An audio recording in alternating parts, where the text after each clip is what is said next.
Olá! Agora a gente vai pegar uns minutinhos para falar de um caso bem particular, ou seja, um caso específico, que não é geral, de colisões elásticas em uma dimensão. Uma colisão elástica significa que a energia mecânica é conservada durante a colisão e, como consequência, a energia cinética pré-colisão é igual à energia cinética pós-colisão. Então, a gente tem energia cinética do sistema pré-colisão. Durante a colisão, a gente tem essa energia se transformando numa forma de energia potencial e depois de terminada a colisão, a interação entre eles já não é tão significativa assim, já pararam de ter essa interação com troca de momento linear ali entre eles, e quando isso acontece, quando a colisão termina, a energia mecânica voltou a ser inteiramente cinética. É isso que a gente tem em geral, quando a gente chama uma colisão de elástica. E por que é comum vários livros falarem explicitamente desse caso particular? Porque a gente pode explorar algumas características e construir um pouquinho de intuição sobre colisões. Mas para chegar no ponto com o qual a gente vai construir alguma intuição, vamos fazer umas continhas. Primeiro fundamento básico de colisões é a conservação do momento linear total do sistema ali envolvido na colisão. Isso independe de a colisão ser elástica ou não. Sendo em uma dimensão, a gente só precisa da componente x, então a gente tem o seguinte, chamei de final pós-colisão, tá? E o inicial. Agora, se eu pegar essa expressão, ao invés de final e inicial de cada lado, eu vou colocar 1 e 2 isolados, cada um de um lado. Eu tenho isso daqui. Para um eu tenho final menos inicial e para o 2 eu tenho inicial menos final nessa troca. Guarda essa equação aqui. Agora a gente aplica a condição de a colisão ser elástica. Isso significa que a variação da energia cinética é zero. Portanto, a gente tem essa equação aqui, onde eu já cancelei os fatores de meio nas energias cinéticas. Mas é importante lembrar que tem, tá? Só cancelei porque tem esse fator dos dois lados. Fazendo a mesma coisa, passando um para um lado, dois para o outro, a gente tem isso daqui. Agora, ao invés da diferença entre as velocidades, a gente tem diferença entre os quadrados das velocidades. Diferença entre quadrados é algo que ao longo do tempo vocês vão bater o olho e já enxergar a diferença de quadrados como soma vezes diferença. Então, como que a gente aplica essa relação 1 na relação 2? Bom, reescrevendo essas diferenças de quadrados, a gente tem isso, certo? Reconhecem esse cara aqui? Ou esse cara aqui? Os dois são, respectivamente, o lado esquerdo e o lado direito da equação 1. Então, aplicando a equação 1, significa reconhecendo esses dois caras aqui como sendo esses dois, aplicando essa igualdade é considerar esses caras como iguais e, portanto, se a gente pegar então e voltar, ao invés de um para um lado, dois para o outro, inicial para um lado, final para o outro. A gente tem no final velocidade 1 menos velocidade 2, e do lado do inicial a gente tem a velocidade do 2 menos a velocidade do 1. Lembra de movimento relativo que a diferença de duas velocidades aqui, digamos um VA menos um VB, tem implícito um referencial, que eu vou chamar de R de referencial, e isso daqui é nada mais nada menos do que a velocidade do A relativa ao B. Portanto, isso daqui é a velocidade do 1 em relação ao 2, logo após a colisão, e isso daqui é a velocidade do 2 em relação ao 1, logo no começo da colisão, ou se a gente quiser, menos a velocidade do 1 em relação ao 2. A conclusão, portanto, é que a velocidade relativa logo depois da colisão é o oposto da velocidade relativa logo no começo da colisão. Ou seja, as velocidades relativas de um em relação ao outro se invertem. Troca de sinal. O módulo é o mesmo, só trocou de sinal. Então, o que a gente chega à conclusão é o seguinte: uma colisão que seja unidimensional e que seja elástica, se os corpos se aproximam a tantos metros por segundo, antes da colisão, eles vão sair da colisão se afastando a esses mesmos tantos metros por segundo. Importante lembrar que isso só vale para colisão elástica. Se não for elástica, a história muda porque a gente nem poderia usar isso daqui. Para prosseguir na construção de uma intuição para colisões elásticas, vamos propor um exercício que eu vou deixar para vocês, fiquem à vontade para me perguntar a respeito nas aulas síncronas, que é para mostrar que se o corpo 2 estiver inicialmente em repouso, tá? Então a gente tem um cara lá quietinho e o outro chega batendo. Ou não batendo, mas colidindo. Como vai ser a velocidade de cada um deles pós-colisão? Vocês podem usar, então, V2 inicial igual a 0, utilizar essas informações aqui e chegar nessas expressões. Para a razão entre a velocidade final do 1 e a inicial do 1 e a razão entre a velocidade final do 2 e a inicial do 1. Então, se a gente passa o V1 para cá, a gente tem as velocidades pós-colisão em termos da velocidade do cara que chegou chegando, enquanto o outro estava de boa. Isso a gente pode pensar também como colocando o nosso referencial no cara 2. Isso em alguns contextos é chamado de referencial do alvo, pensando no 2 como o alvo. Pondo referencial nele, a velocidade inicial dele é 0. Bom, vamos explorar um pouquinho com uma simulação muito simpática de uma colisão elástica. A condição de colisão elástica foi, ao que tudo indica no que eu testei, incorporada na programação, né, para fazer isso. E vamos lá. Aqui é uma velocidade inicial de 3,2 metros por segundo para a direita, as massas do vermelho e do amarelo, vamos lá. Daí ele dá as velocidades final e inicial. Bom, maravilha. Antes de continuar brincando, vamos olhar para as expressões e degustar elas um pouquinho. Primeira coisa que pode chamar atenção. Bom, o 2 vai sempre para frente, não importa o que aconteça, certo? E o 1? Esse numerador aqui, o denominador é positivo, e o numerador pode ser positivo ou negativo. Pode inclusive ser 0. Então eu vou pôr aqui as massas iguais. E o que a gente espera? Que o vermelho fique parado depois da colisão. Vamos ver? Olha só. E aqui a velocidade adquirida pelo 2 é a mesma que o 1 tinha. O que está de acordo aqui, porque fazendo M1 igual a M2, a gente tem 2, M1 sobre 2 é M1, que é igual a 1. Então a velocidade final do 2 vai ser igual à velocidade inicial do 1, enquanto a final do 1 foi 0. Bom, se o 1 for mais massivo do que o 2, a gente espera essa velocidade aqui positiva, portanto, o 1 seguindo em frente à vida.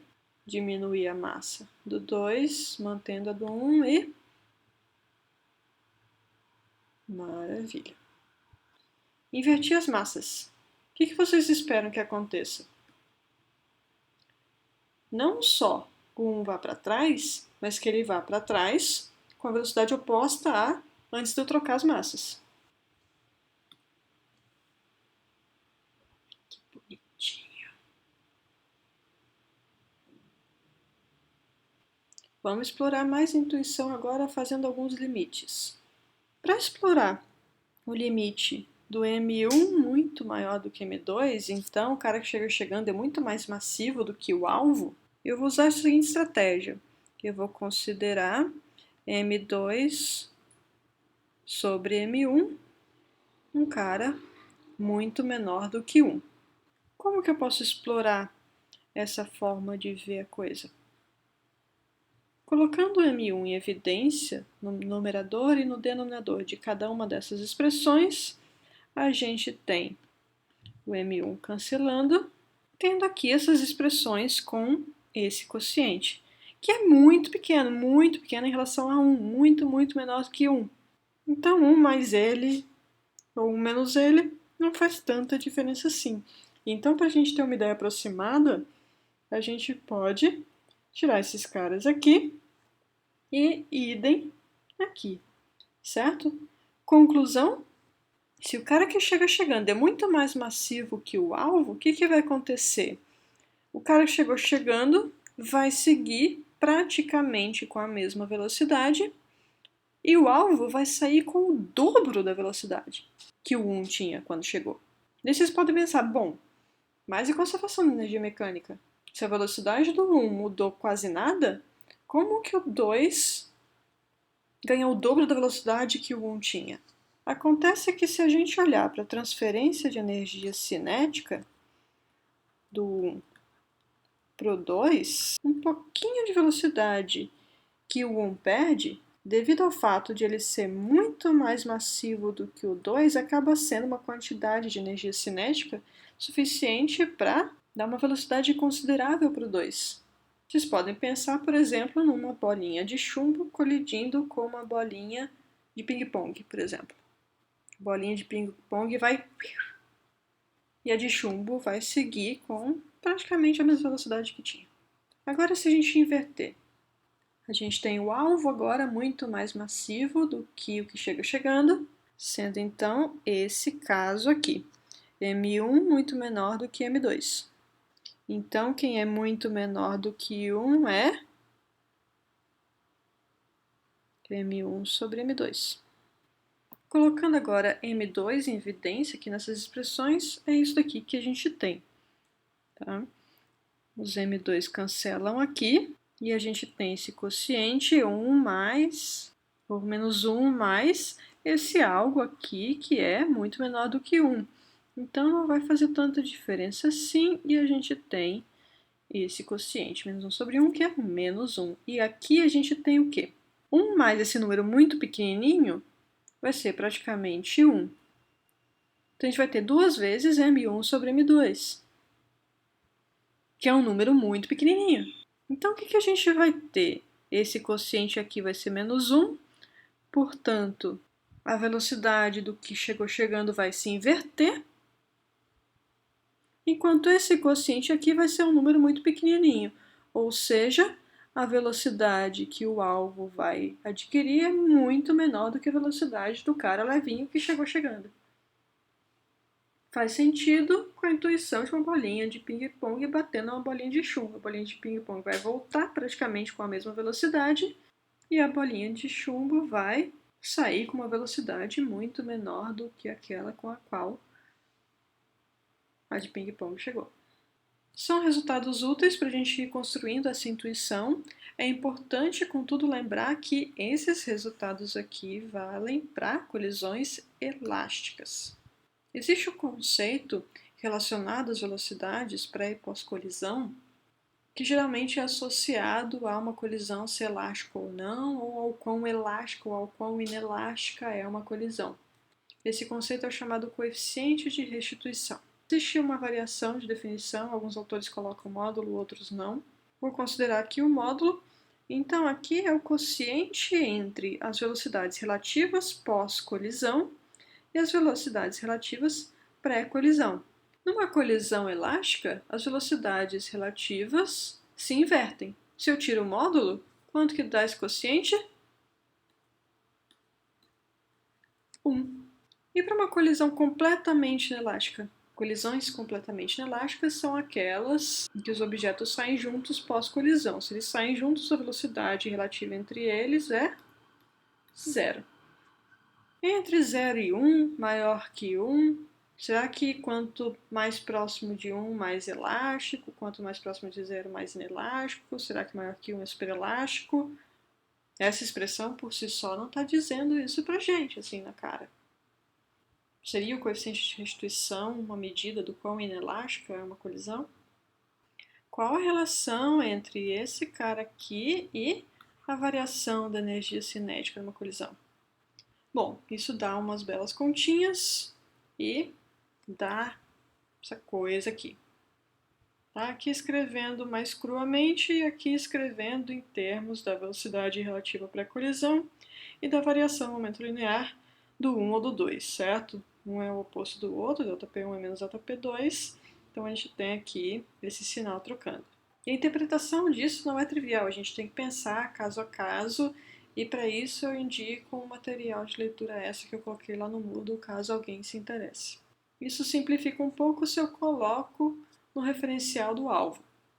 Então, aquela condição em que tem o alvo parado ali e o 1 chega chegando. Essas expressões aqui se transformam nisso. Vale aqui comentar a estratégia para chegar nessas expressões, que foi ter um mais ou menos alguma coisa, onde o sinal dessa alguma coisa vai dar a possibilidade da gente associar algum significado ao coeficiente de restituição ser maior ou menor do que 1. A gente pode pegar essa expressão aqui, por exemplo, e pensar num possível caso particular de a velocidade do 1 em relação ao 2 está para a direita e o 2 ter a variação do momento linear dele também para a direita. Pensando no referencial do alvo, isso daqui vira só a velocidade do 1 pré-colisão e o momento linear do 2 pós-colisão. Esse caso aqui ajuda a gente a pensar, visualizar o caso em que esses dois são positivos. Então, a gente teria uma variação da energia cinética positiva, dando esse termo aqui positivo também. Então, um ganho de energia cinética, ou seja, uma colisão superelástica, daria um coeficiente de restituição maior do que 1. Ao passo que uma colisão inelástica teria esse cara aqui, variação de energia cinética negativa, e com esse denominador positivo a gente teria esse cara todo aqui, negativo, e então o coeficiente de restituição menor do que 1. Mas alguns cuidados a gente tem que ter para não generalizar indevidamente essas interpretações. E se esse cara aqui, por exemplo, for menor do que menos 1? Se ele for menor do que menos 2? Se ele for menor do que menos 2, esse módulo vai ser maior do que 1. O que já pode dar um pé atrás para a gente com a definição incluindo o módulo. Outro aspecto importante. Bom, a variação da energia cinética em si, que diria o quão inelástica é uma colisão, ou seria a fração da energia cinética dissipada, por exemplo, ou perdida de alguma forma? Bom, esse quociente parece mais adequado para medir o quão inelástica é uma colisão.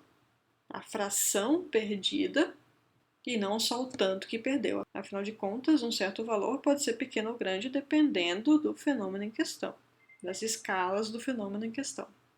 100 joules pode ser muito para uma bolinha de ping-pong, uma bolinha de chumbo, mas é um nada para um planeta e um asteroide.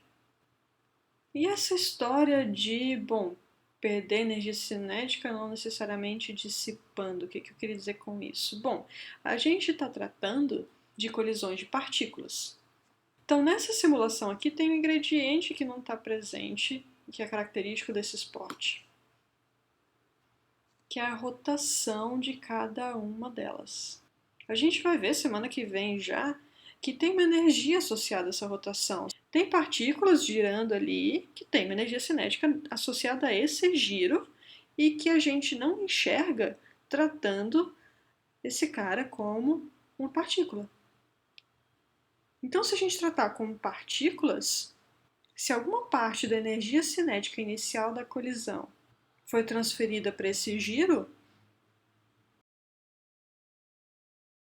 ela não aparece aqui nessas velocidades que seriam a velocidade do centro de massa, agora a gente sabe disso. Então poderia ter uma variação de energia cinética no tratamento dos corpos como partículas. E tem um ingrediente nessa simulação que eu ainda não explorei. Qual que é? Esse daqui. O que acontece quando eu coloco essa separação vertical aqui entre os centros dos objetos? Bom, primeiro que pode não acontecer nada. Quando é zero, a gente tem essa colisão unidimensional. E diferente de zero, quem já jogou sinuca sabia o que esperar, a gente tem essa colisão bidimensional. Se a gente olhar para uma colisão elástica bidimensional, a gente tem conservação do momento linear nas duas direções, porque é uma colisão. Então, para cada componente a gente tem uma equação, a gente tem duas equações aqui. Se a colisão for elástica, a gente tem uma terceira equação aqui. Ou mesmo se não for elástica, a gente souber a variação da energia cinética. Ainda assim, a gente tem três equações. Para colisões unidimensionais, a gente tinha uma equação aqui e outra equação aqui, sendo elástico ou não, desde que a gente soubesse a variação da energia cinética. E daí, sabendo o input, digamos, sabendo o pré-colisão, a gente poderia inferir toda a condição pós-colisão, que envolve duas variáveis, duas incógnitas, velocidade de um e velocidade de outro, cada qual com uma componente só, duas incógnitas para duas equações, e a gente conseguia saber o resultado, o pós da colisão, se a gente soubesse o pré e o que aconteceu com a energia cinética. Em duas dimensões a gente pode? Em duas dimensões a gente tem quantas incógnitas? Se a gente souber o pré-colisão e souber o que aconteceu com a energia cinética, a gente tem três equações para quantas incógnitas? Duas aqui, duas componentes para cada velocidade. A gente não consegue resolver um sistema de quatro incógnitas com três equações. A gente pode, no máximo, vincular essas incógnitas umas às outras. O que falta de informação para a gente determinar o output sabendo o input, digamos assim, da colisão? É justamente aquela separação vertical entre os centros dos corpos, para a qual, inclusive, tem-se um termo técnico que é o parâmetro de impacto. É ele que está aqui nessa simulação, que deixa clara essa influência do parâmetro de impacto no resultado final da colisão, o que quem já jogou sinuca e teve que encaçapar uma bola bem naquilo que já esperava. Vamos aguardar condições seguras para poder ir para um laboratório de colisões. E para terminar, uma curiosidade, que esse parâmetro de impacto aqui é um ingrediente essencial na conclusão que se teve através do experimento de Rutherford, lá de uma folha, de uma lâmina de ouro, de partículas alfa incidindo sobre a estrutura atômica. Afinal de contas, como que se tirou essa conclusão? Como que a partir do comportamento das partículas alfa lá, depois de atravessar a lâmina, se inferiu algo sobre a estrutura atômica ali?